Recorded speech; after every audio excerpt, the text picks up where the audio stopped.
આપણે પાઠ 9 પૃથ્વીની આંતરિક રચના અને ભૂમિ સ્વરૂપો સ્ટાર્ટ કરેલો હતો, બરાબર ને? આપણે અંદર જોયું હતું કે ભાઈ પૃથ્વી જે છે ઈ જ એક એવો ગ્રહ છે કે જેની ઉપર જીવન છે. બાકી બીજા ઘણા બધા ગ્રહો છે, પણ પૃથ્વીની જેવો એક પણ ગ્રહ છે નહીં, બરાબર. અને આપણને એ ખબર છે કે ભાઈ પૃથ્વીની બહાર શું આવેલું છે. પૃથ્વીની બહાર આપણને ખબર છે કે ભાઈ રસ્તાઓ, મેદાનો, પર્વતો, ઉચ્ચ પ્રદેશો, નદીઓ, બરાબર, જંગલો, ખડકો, ઘણું બધું આવેલું છે. પણ પૃથ્વીની અંદર શું આવેલું છે, બરાબર? તો પૃથ્વીની અંદર આપણને ખબર છે કે ભાઈ ઘણા બધા ખનીજો આવેલા છે, ઘણા બધા વાયુઓ આવેલા છે, નાના મોટા ખડકો આવેલા છે, બરાબર. અને જે પૃથ્વીનો અંદરનો ભાગ છે ને ભૂગર્ભ તરીકે ઓળખવામાં આવે છે.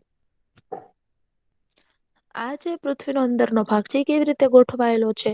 તો કે જેવી રીતે ડુંગળી જે છે એમાં કેમ એક પછી એક એવી રીતે સ્તર આવે છે અને સ્તર થી ગોઠવાય છે, એવી રીતે એક પછી એક સ્તરથી આ પૃથ્વી જે છે એ ગોઠવાયેલી છે. એનો અંદરનો ભાગ જે છે એ ગોઠવાયેલો છે. પૃથ્વીનો જે સૌથી ઉપરનું સ્તર છે એને ભૂકવચ કહેવામાં આવે છે. આ સૌથી પાતળું સ્તર હોય છે. ભૂકવચ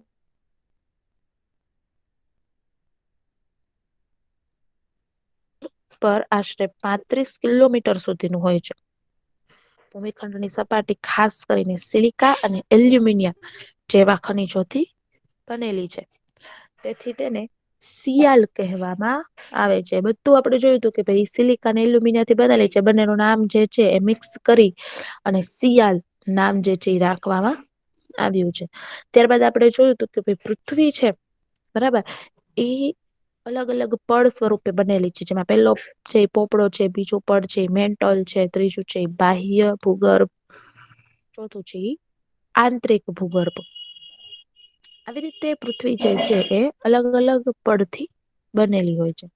ત્યારબાદ આપણે ખડકો અને ખનીજો વિશે જોયું હતું કે ભાઈ ખડકો જે છે એના પ્રકાર જે છે નિર્માણ પ્રક્રિયાના આધારે પાડવામાં આવેલા છે. નિર્માણ પ્રક્રિયાના આધારે કેવી રીતે? તો કે પેલું જે છે અગ્નિકૃત ખડક, તો અગ્નિકૃત ખડક જે છે એ કેવી રીતે બને છે? તો કે ભાઈ જમીનની અંદર છે ગરમ ભેગમાં રહેલો છે, જેને આપણે આપણી ભાષામાં લાવા કહીએ છીએ, બરાબર છે ને? લાવા મેઘમાં જે છે ઈશાનો બનેલો છે તો કે ખડકોના પીગળેલા રસનો જે મેઘમાં બનેલો છે એકદમ નક્કર થઈ જાય છે ત્યારે એમાંથી એક ખડક ઉભો થાય છે. એ નક્કર એટલે કે કઠણ થઈ જાય પથ્થર જેવો. એમાંથી એક આખો મોટો ખડક બને છે, જેને અગ્નિકૃત ખડક કહેવામાં આવે છે. અને આ જે અગ્નિકૃત ખડક છે એના પાછા બે પ્રકાર છે, આંતરિક ખડક અને બાહ્ય ખડક. અગ્નિકૃત ખડક ના પણ બે પ્રકાર છે, આંતરિક ખડક અને બાહ્ય ખડક.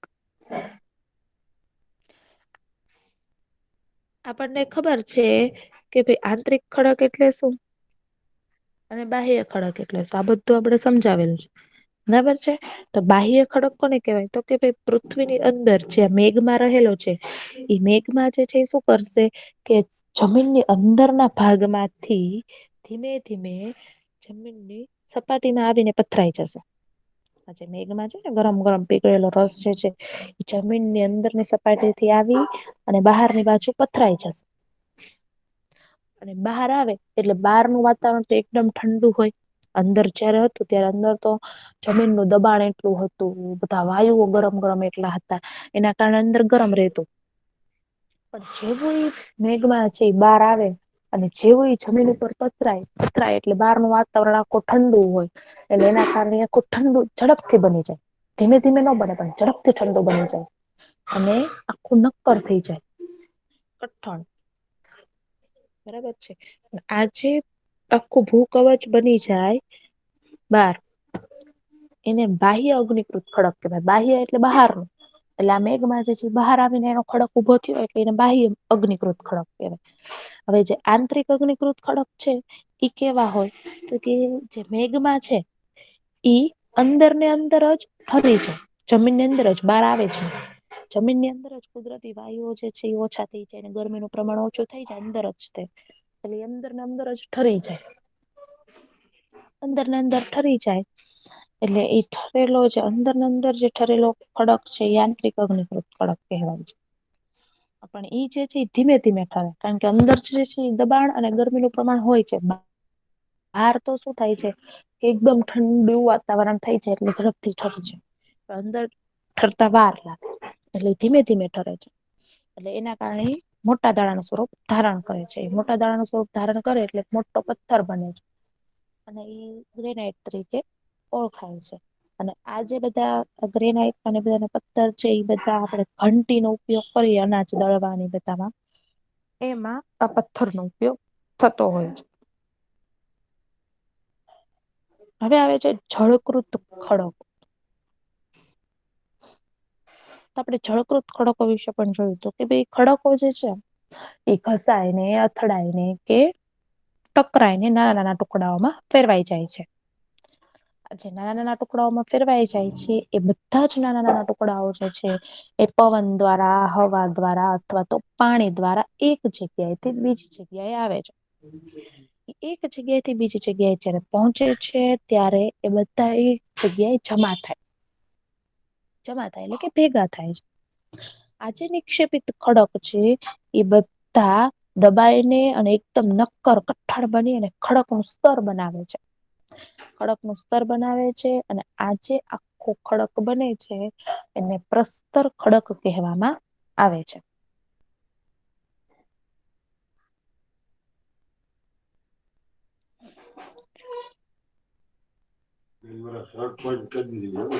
પછી આવે છે રૂપાંતરિત ખડકો.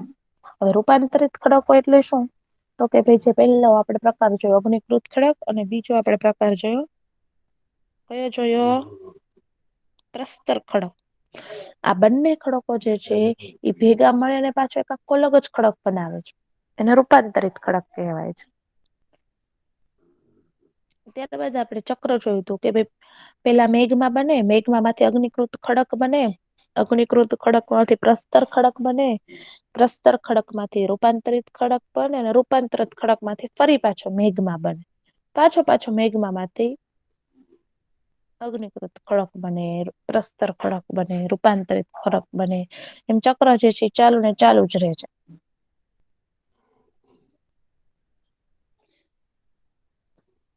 આ જે છે એ જ્વાળામુખી છે.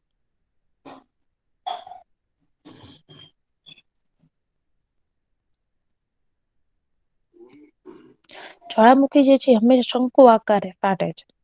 જેનો આકાર તમે જોવો શંકુ છે. એકદમ ત્રિકોણ નથી શંકુ છે ઉપરથી થોડો દબાણ વાળો છે.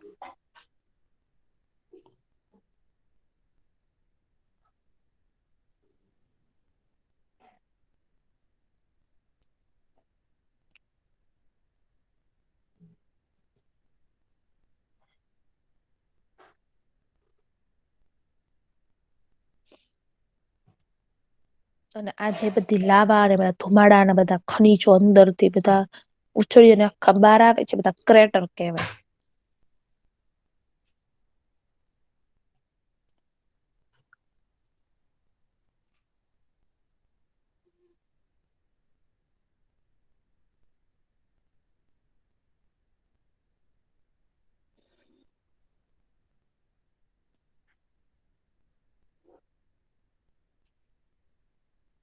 અવાજ આવે છે ને બધાને મારો?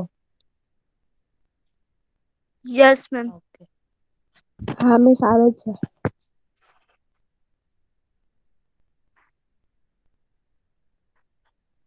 મિસ સ્કેટર એટલે શું? ક્રેટર એટલે જ્વાળામુખી જે છે એ ફાટે એટલે અંદર જમીન માંથી જે બધું લાવા કોચઈને બહાર આવે અથવા બધા જે ખનીજો જે જમીનની અંદર રહેલા છે બધું વિસ્ફોટ થઈને જે બહાર આવે છે બધું ક્રેટર કહેવાય.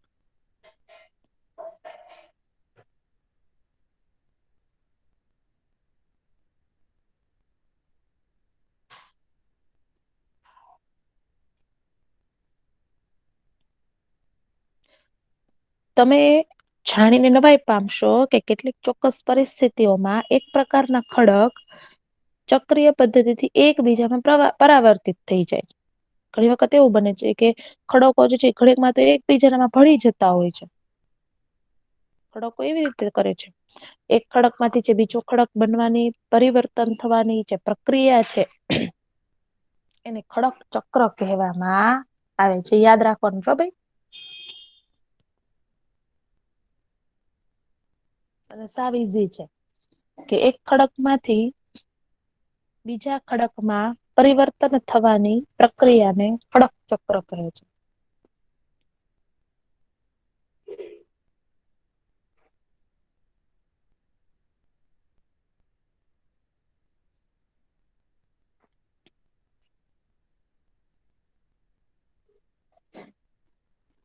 તમે જાણો છો કે પ્રવાહી મેઘમાં ઠંડો થઈને નક્કર અગ્નિકૃત ખડક બની જાય છે.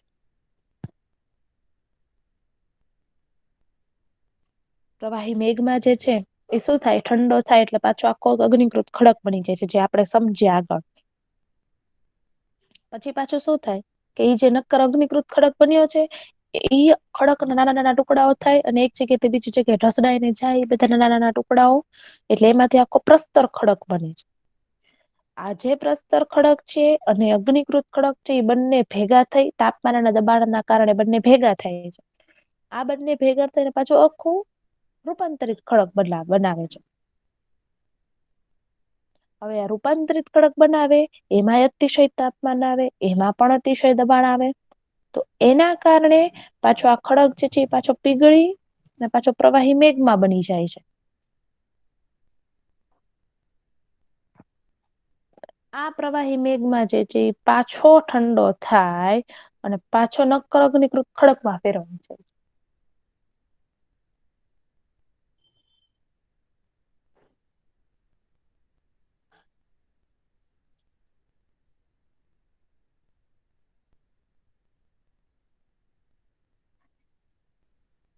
ખડકો જે છે એ આપણા માટે ખૂબ ઉપયોગી છે. નક્કર ખડકોનો ઉપયોગ સડક, મકાન અને ઈમારતો બનાવવા માટે કરવામાં આવે છે. ખડકો આપણી માટે કઈ રીતે ઉપયોગી છે? તો કે ખડકો જે છે એમાંથી જે આખા નક્કર ખડકો બને છે, બરાબર છે, કઠણ છે, એકદમ કઠણ ખડકો જે બને છે એ ખડકો ઉપર આપણે રોડ બનાવીએ છીએ, એની ઉપર આપણે મકાન બાંધીએ છીએ, એની ઉપર આપણે ઈમારતો બનાવીએ છીએ. આ બધું આપણે ખડકો દ્વારા કરીએ છીએ. ખડક જે છે એ વિવિધ ખનીજો માંથી બનેલો છે. ખડક જે આખો બનેલો છે વિવિધ ખનીજોમાંથી કેવી રીતે બનેલો છે? કારણ કે મેઘમામાંથી બનેલો છે. મેઘમામાં ઘણા બધા ખનીજો સાથે રહેલા હોય છે. ખનીજ કુદરતી રૂપે જોવા મળતો પદાર્થ છે, જેમાં નિશ્ચિત ભૌતિક ગુણધર્મો અને નિશ્ચિત રાસાયણિક મિશ્રણ હોય છે.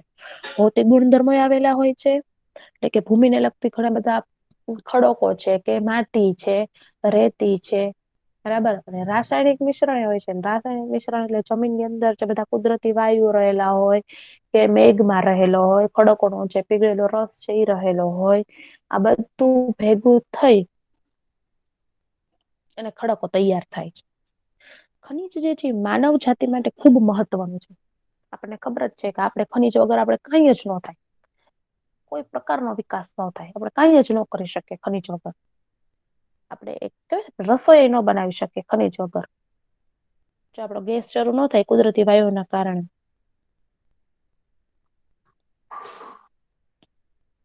કોલસો, કુદરતી વાયુ, આપણે ઈંધણ માટે આપણે જે ઈંધણ તરીકે ઉપયોગ કરીએ છીએ, બળતણ તરીકે, એમાં કોલસો હોય છે, કુદરતી વાયુ હોય છે, ખનીજ તેલ હોય છે, પેટ્રોલિયમ હોય છે, બધાનો ઉપયોગ આપણે કરીએ છીએ. કેવાય ને આપણે જીવન જરૂરિયાતની વસ્તુઓમાંનું આ બધું ખનીજ જે છે એ આપણી માટે કામનું થઈ ગયું છે અત્યારે. તેનો ઉપયોગ આપણે વિવિધ ઉદ્યોગો અને ઔષધિ બનાવવા માટે પણ થાય છે.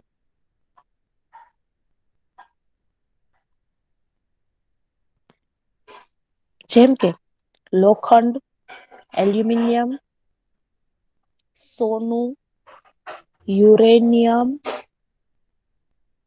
વગેરે. આ બધું જે છે એ આપણને ખનીજોમાંથી પ્રાપ્ત થાય છે.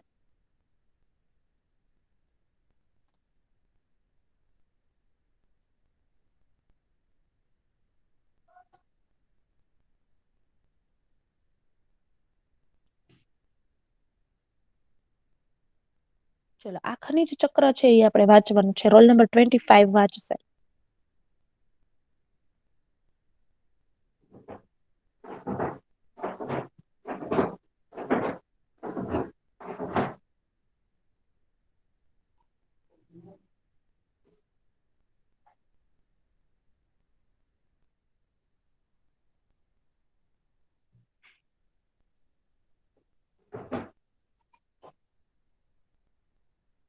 નથી. 25, 29,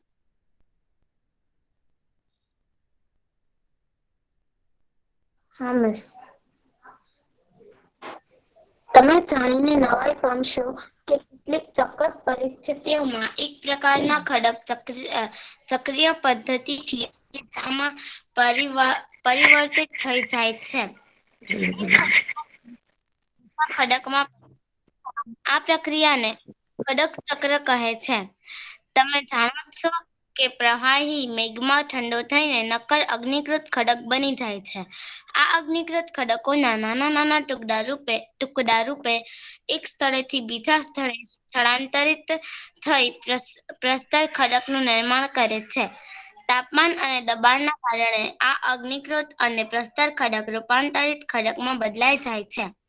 અતિશય તાપમાન અને દબાણના કારણે રૂપાંતરિત ખડક પુનઃ પીગળીને પ્રવાહી મેઘમાં બની જાય છે. આ પ્રવાહી મેઘમાં ફરી ઠંડો થઈને નક્કર અગ્નિકૃત ખડકમાં ફેરવાઈ જાય છે.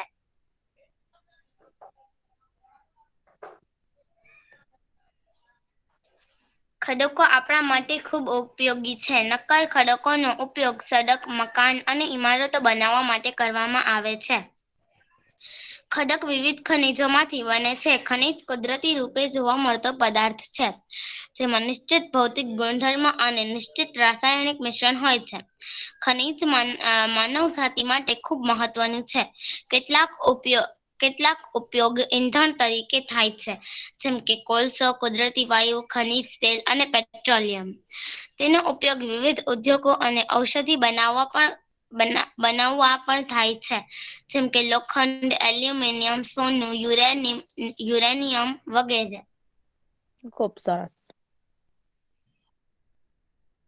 હવે આપણે જોવાનું છે ભૂમિ સ્વરૂપો નિર્માણ. ભૂમિ ઉપર જે બધા ખડકો છે, જે બધા પર્વતો છે, બરાબર છે, આ બધાનું નિર્માણ કેવી રીતે થયું? ભૂમિ કવચ નું નિર્માણ કેવી રીતે? આ બધી વસ્તુ કેવી રીતે બની? બરાબર, એ જોવાનું છે. તો મૃદાવરણ એટલે આપણને ખબર છે એક પ્રકારની જમીન અનેક ભૂતકતીમાં વિભાજિત છે. ઘણી બધી અલગ અલગ પ્રકારે એનું વિભાજન થયેલું છે. જેને મૃદાવરણીય ભૂતકતી નો અર્થ શું થાય? એક પ્રકારની પ્લેટ. મૃદાવરણીય ભૂતકતી કહે છે. તમે એ જાણીને નવાઈ પામશો કે ભૂતકતીઓ અલગ અલગ દિશામાં ફરતી રહે છે. આપણને ન ખબર હોય કે આપણે પૃથ્વીની ભૂતકતીઓ બધી છે ગોળ ગોળ ફરે છે, આપણને કઈ ખબર જ ન પડે. એટલે કે વર્ષ ફક્ત થોડા સેન્ટીમીટર પૃથ્વીમાં પીગળેલા મેઘમાં થતી ગતિના કારણે આમ બને છે. પૃથ્વીની અંદર પીગળેલ મેઘમાં એક વર્તુળ રૂપે ફરતો રહે છે. કારણ કે પૃથ્વી કેવી છે? વર્તુળ છે. એટલે પૃથ્વીની અંદર રહેલો મેઘમાં પણ વર્તુળ થઈને ફરે છે. પ્લેટની ગતિને કારણે પૃથ્વીની સપાટી પર પરિવર્તન થાય છે. પૃથ્વીની સપાટી જે છે એ ગોળ ગોળ શું કામ ફરે છે? કારણ કે આ ભૂમિ જે છે એનું કવચ જે છે પ્લેટ એની ઈ ગોળ ફરે છે. એટલા માટે પૃથ્વી જે છે ગોળ ગોળ ફરે છે. પૃથ્વીની ગતિઓને એ બળોના આધારે વિભાજિત કરવામાં આવે છે. જેના કારણે આ ગતિઓ પેદા થાય છે. તે બળ પૃથ્વીના આંતરિક ભાગમાં નિર્માણ પામે છે, જેને આંતરિક બળ કહે છે. અને જે બળ પૃથ્વીની સપાટી પર ઉત્પન્ન થાય છે તેને બાહ્ય બળ કહે છે. અંદરના ભાગમાં જે બળ નિર્માણ પામે, જે આખું બળ અંદરના ભાગમાં બને છે, ગતિઓના કારણે એ બળ બને. બરાબર છે. એટલે અંદરના ભાગમાં જે બળ બને છે એને આંતરિક બળ કહેવાય. ને જે બળ પૃથ્વીની સપાટી ઉપર ઉત્પન્ન થાય છે બહારની ભાગમાં, એને બાહ્ય બળ કહેવાય.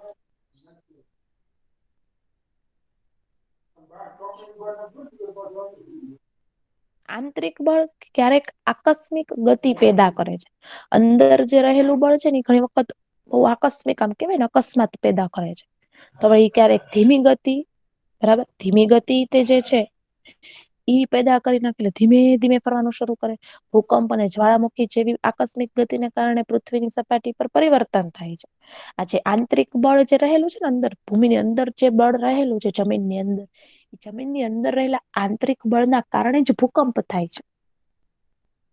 આંતરિક બળના કારણે ભૂકંપ થાય છે. અને આંતરિક બળના કારણે જ જ્વાળામુખી ફાટે છે.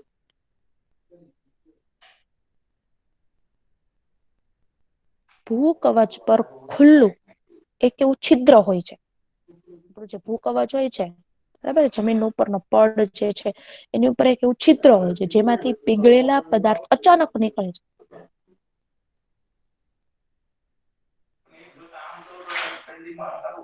બરાબર છે, ભૂ કવચ જે છે એની ઉપર એક છિદ્ર હોય છે નાનું, અને ઓચિંતાનું શું થાય છે કે જે જમીનની અંદર જે બધા પદાર્થો રહેલા છે એ બધા જ પદાર્થો પીગળે છે, ગરમીના કારણે પીગળે છે. આ બધા જ પદાર્થો છે ગરમીના કારણે પીગળે છે. એ બધા પીગળેલા પદાર્થો જે છે અચાનક જ સીધા બહાર નીકળે છે. અને એકદમ જ્વાળામુખી ફાટે છે. આ જે બધા બહાર નીકળે ને એને જ્વાળામુખી કહેવાય.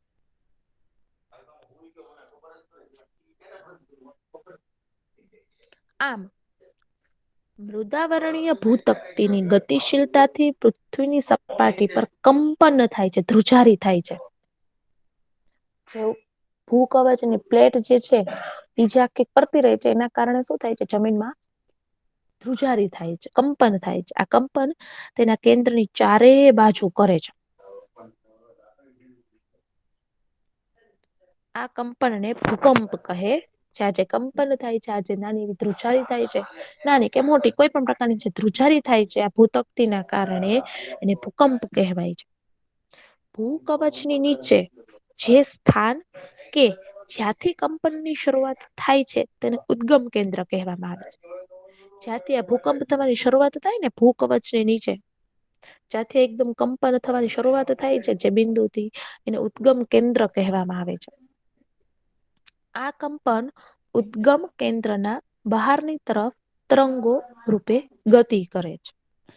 ધીમે ધીમે આ જે બધા કંપન થયેલા જે ઉદ્ગમ કેન્દ્ર છે એની બહારની બાજુ આવી અને તરંગો રૂપે આખી ગતિ કરે છે.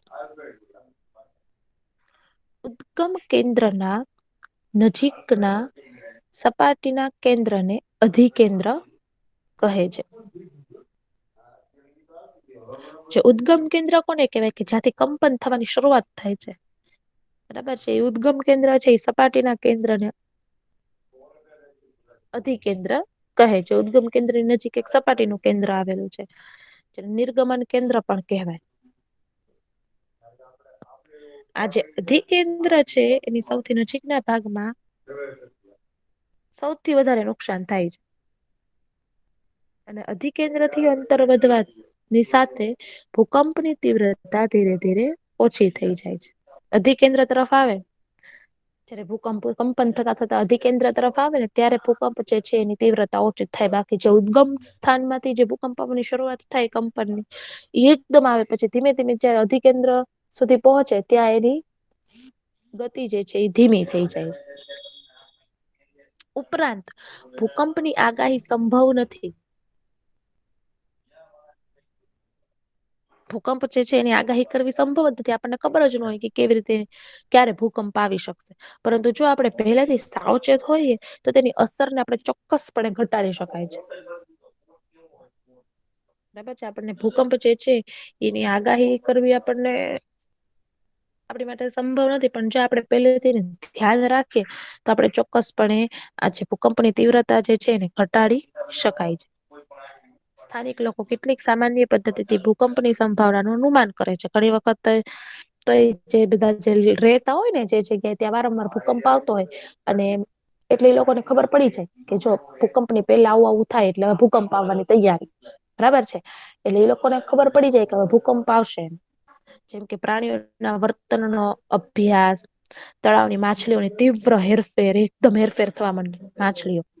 કારણ કે ભૂકંપ આવવાનો હોય એટલે તળાવમાં, નદીઓમાં અને સરોવરોમાં તરત ખબર પડે પેલા. પછી સરીસૃપોનું પૃથ્વીની સપાટી પર આવવું. બધા જે સાપો બધા છે એ પૃથ્વીની સપાટી ઉપર આવી જાય, કારણ કે જમીનની અંદર હોય એ બધા દર કરીને રહેતા હોય. હવે ત્યાં આગળ પહેલી અસર થાય એ લોકોને. એટલે એ લોકોને જેવી ખબર પડે કે એમાં ધ્રુવજારીની સેજ શરૂઆત થઈ ગઈ છે, એટલે બધા બહાર આવી જાય. એટલે બધા એકદમ બહાર આવવા લાગે એટલે ખબર પડે કે ભાઈ આ ભૂકંપ થવાનો છે, અથવા ભૂકંપ થાય છે. હા ભાઈ એક વાર કીધું સાંભળી લીધું અત્યારે જેવું. ચલો હવે રોલ નંબર 39 જે છે એ વાંચશે, ભૂમિ સ્વરૂપોનું નિર્માણ.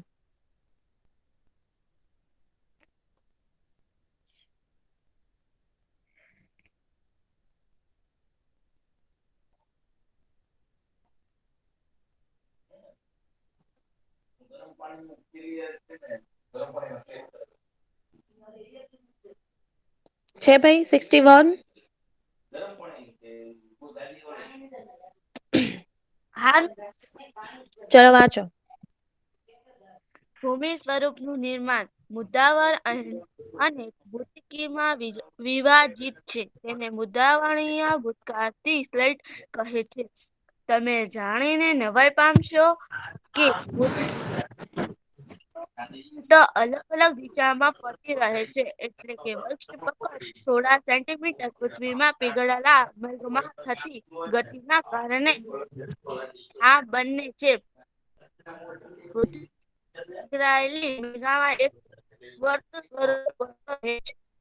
સ્લેટની ગતિને કારણે પૃથ્વીની સપાટી પર પરિવર્તન થાય છે. પૃથ્વીની ગતિઓને બે બાળોના આધાર વિભાજિત કરવામાં આવે છે. તેના કારણે આ ગતિઓ અવાજ કપાય છો બેટા. ભાગમાં નિર્માણ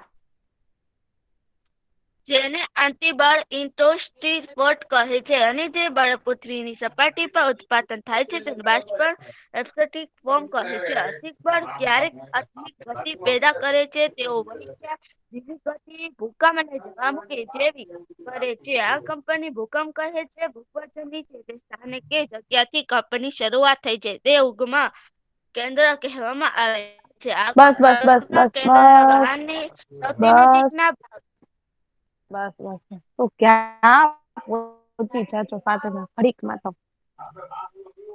ક્યાં વાંચતી હતી ને ક્યાં પહોંચી ગઈ. ચલો રોલ નંબર 6. શાંતિથી વ્યવસ્થિત ને ચોખ્ખું વાંચવાનું છે આપણે. Roll number 6. ઓકે. આંતરિક બળ ક્યારેક આકસ્મિક ગતિ પેદા કરે છે, તો વળી ક્યારેક ધીમી ગતિ ભૂકંપ અને જ્વાળામુખી જેવી આકસ્મિક ગતિને કારણે પૃથ્વીની સપાટી પર પરિવર્તન થાય છે. ભૂકવચ પર ખુલ્લું એક એવું છિદ્ર હોય છે જેમાંથી પીગળેલા પદાર્થ અચાનક નીકળે છે, તેને જ્વાળામુખી કહેવામાં આવે છે. આમ મુદ્દાવર્ણીય ભૂતકની પ્લેટોની ગતિશીલતાથી પૃથ્વી સપાટી પર કંપન થાય છે. આ કંપન તેમાં કેન્દ્રની ચારે બાજુ કરે છે. આ કંપકને ભૂકંપ કહે છે. ભૂકવચની નીચે જે સ્થાન કે જ્યાંથી કંપનની શરૂઆત થાય છે તેને ઉદ્ગમ કેન્દ્ર કહેવામાં આવે છે. આ કંપન ઉદ્ગમ કેન્દ્રના બહારની તરફ તરંગો રૂપે ગતિ કરે છે. ઉદ્ગમ કેન્દ્રના નજીકના સપાટીને કેન્દ્ર અને કેન્દ્રને અધિકેન્દ્ર કહે છે. નિર્ગમન કેન્દ્ર અધિકેન્દ્રના સૌથી નજીકના ભાગમાં સૌથી વધુ નુકસાન થાય છે, અને અધિકેન્દ્રથી અંતર વધવાની સાથે ભૂકંપ તીવ્રતા ધીરે ધીરે ઓછી થઈ જાય છે.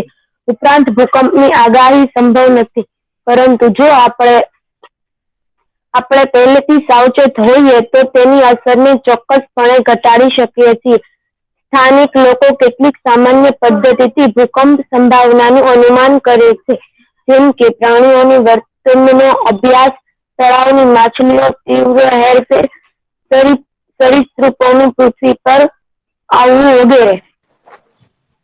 સરસ. ચલો ફાતેમા એ સરસ વાંચ્યો, પણ ફાતેમા એ છે ને ઉતાવળ કરી નાખી વાંચવામાં, અને એનો અવાજ બહુ કપાતો હતો ફાતેમા તારો. તને ફાતેમા આવે છે અવાજ મારો બેટા? હા મિસ, તમારો અવાજ આવે છે સરખો. Okay okay.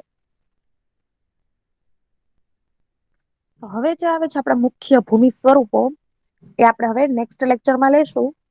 પણ તમારે લોકોએ આ જે ભૂમિ સ્વરૂપોનું નિર્માણ છે જે અત્યારે આપણે સમજાય એક વખત તમારે રફ નોટમાં લખવાનું છે.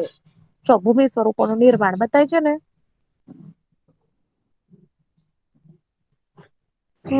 બરાબર. આ ભૂમિ સ્વરૂપોનું નિર્માણ આખું લખવાનું છે રફ નોટની અંદર.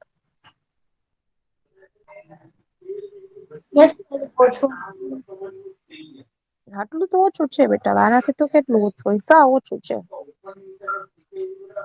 બહુ બધું છે. એવું છે, કઈ વાંધો નહી આજે કરી નાખો. ક્યારેક તો હું તમને હોમવર્ક સાવ ઓછો આપી દઉં છું, બરાબર છે ને. ક્યારેક તો હું એવો એકાદો દિવસ રાખું છું કે જે દિવસે તમને હોમવર્ક પણ નથી આપતી. અને હા બધાની જો હા અને બધાની એક્ઝામ શરૂ છે તો બધાને બેસ્ટ ઓફ લક. બધાએ સરસ રીડિંગ કરવાનું છે. અને 20 માર્કની એક્ઝામ જે છે એ મસ્ત આપવાની છે. બધાને પૂરેપૂરા માર્ક આવે એવી આશા, બરાબર ને મારી. આવશે ને બધાને? ઓકે મિસ, આવશે.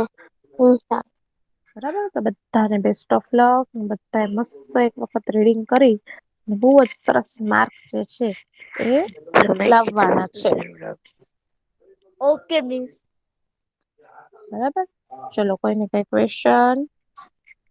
ના મિસ. સારું ચલ bye. Bye bye. Bye bye. By.